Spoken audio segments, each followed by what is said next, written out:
What's up everybody, this is DP Connect at DLifeHD, and today we will be reviewing ShadowGun Legends for iOS and Android. I'm going to say right now, if you are a fan of shooters, you will love this game. Stay tuned to find out why we believe this is the best shooter on mobile and what exactly makes it so great. Alright, first let's talk about modes.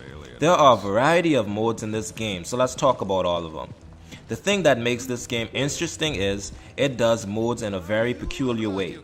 You start by creating your character, and then it dumps you into what it looks like a little courtyard that houses a variety of storefronts with characters from previous ShadowGun games in charge of those stores.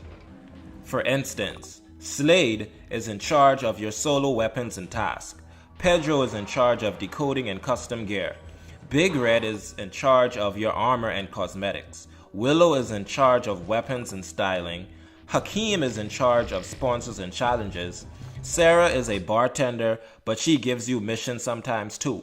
And lastly, you have Nitro, who is in charge of the Battle Royale multiplayer part of the game. You pick up missions and rewards from almost all these characters too. There are also other options like creating your own guild and doing missions with people on your friends list, getting food and drinks at bars, and playing the slots to make more money. The most important thing to mention about each of these are the vast customization options available to you. You only get 16 item slots for free, but if you feel the need to expand, you can up to 50 slots with any coin purchase, the lowest of being $5. I might put in 5 just to show my appreciation to developers for making such a good game. With that being said, let's talk about the controls and gameplay. The controls are great. They're just as great as the original ShadowGun. On the left side of the touchscreen is your move joystick. On the right side of the touchscreen is your swipe to look around. You have your shoot button, you have your reload button, and the weapon switch button at the top right corner. The game starts you off with auto fire enabled, but you can go into options and disable that. You can also set your eye and sight options, set vibration on or off, your aim and sprint sensitivity, and you can also customize your touchscreen control layout. The best part is it also gamepad compatible, so if you don't like touchscreen controls, you are available to use as well. There are a few gameplay mechanics that I miss about the original. One is the ability to snap the cover, a la Gears of War, and secondly, the ability to roll. I love those features in the original, and I kinda hate to see them gone. Instead of running from enemies, you have to hide behind cover or roll out of the way. Putting these features back into this game would add a little more depth to the portion. There are also no jump mechanic, but there are little hubs that are located on some levels that you can use to jump on other platforms. Something also worth discussing is that this game is a lot like Destiny 2. You select your missions by going to a planetary system that includes 4 different planets in them. You will get a variety of mission types, including operation missions, side missions, campaign missions, and more. Each of these missions vary in time from 5 to 20 minutes to complete. After you complete each mission, you get experience points, loot, weapon, and more. When you get experience points, you get to use them to upgrade your combat, survival, and agility. You use your loot to upgrade weapons and armor. Depending on how you do in the multiplayer games and missions, you also get to see your name on the leaderboard. And if you do really good, you get a statue in the middle of the courtyard. Up next, interface design and graphics. The interface design is great. I would expect nothing less from Badfinger Games. They're a top-notch mobile developer who create amazing games worth playing and have always had a top-notch design and artwork in all their games. The interface design is really clean and modern and completely fits what the game is trying to convey. I have no complaints on the design. They hired great designers. Every button is completely responsive to the touch, and they work perfectly. Graphics are of course top-notch as well. I probably compare the best looking mode to the late PS3 graphics. It's honestly that good. When you start the game, by default the game has both graphics detail and frames per second set to auto.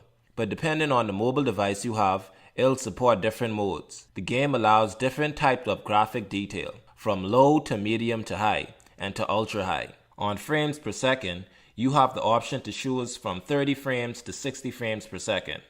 You can set these up to what you think is the best, but if your device doesn't support it, you will get some lag. I don't think I ever seen the amount of graphical customization in a mobile shooter before.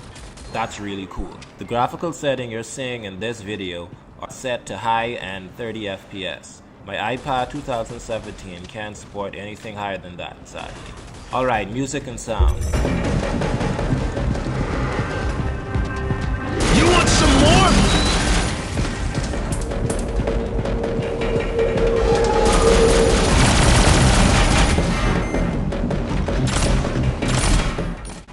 The music used in the game fits perfectly. It's rock-style music that plays when you're fighting versus hordes of enemies and when fighting a boss. Their timing and the use of it is perfect. In my opinion, the background music they use when you're in the courtyard is softer alternative rock. It's nice and the volume is very toned, which also works perfectly. I remember people having problem with the music in the original. I never did, but they carried the same type of music to this game too. You also have the options of turning the sound and music on or off in the settings menu. When it comes to the sound, it's done really well. I only have one complaint, so let's get to the story portion of the review before I voice that. Last but certainly not least, story mode. This is where the game suffers a little bit. If it has a story mode, there's no voice acting, it's all in written form, and it's in kind of bits and pieces. I honestly would pay Madfinger good money if they made a proper story mode with cutscenes and voiceovers. I mean, the graphics and voiceovers are there, why not do it? Maybe they can do it as an in-app purchase, downloadable type of thing. I would be all over that, and so would a lot of others. I know the original Shogun had voiceover work at the beginning and at the end of every level, and that it was a nicer way to form a type of story. Was it the best story in the world? Nah. But it satisfied my craving for a cohesively written story mode. Maybe they could do the same here. Either way, as I said at the beginning of the review, this is still the best shooter on mobile so far despite one flaw. So the question is, do you play this type of game for the story mode or for the awesome controls, gameplay graphics, sound, multiplayer, and deep customization? If you're coming into expecting this game to be a cohesive story mode with cutscenes and stuff, then you might not like it as much.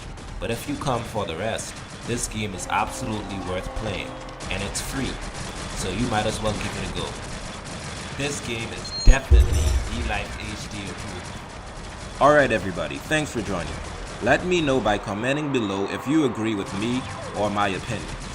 If you like this video, remember to smash the like button because it really helps us out a lot. We are also adding Amazon affiliate links in the description for things like Steam, Apple App Store, and Google Play Store gift cards, just in case you plan on buying this game, or other games and you need a gift card. For every purchase you make, we get a little bit in return, and that helps the channel out a lot. If you want more content like this, remember to subscribe because we're planning on releasing mobile game content more regularly. Also, remember to follow us on Twitter and Facebook for daily mobile game updates. Peace!